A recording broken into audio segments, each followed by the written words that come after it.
Good morning guys. For today's video, today is Thursday. Every fortnight, nagko-collect sila ng recycle bins. Every Thursday, yan ang um, rubbish day namin.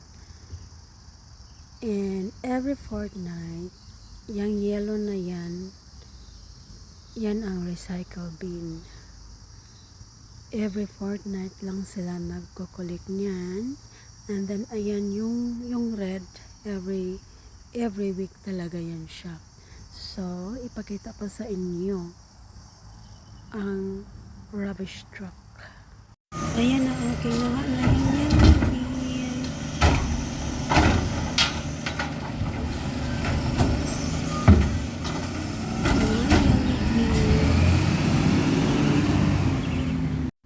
So ayan, kinuha na. Every fortnight yan sila, yung yellow bin, yung recycle bin. Yung red naman, every week yan siya. Ayun lang guys. Thank you for watching everybody.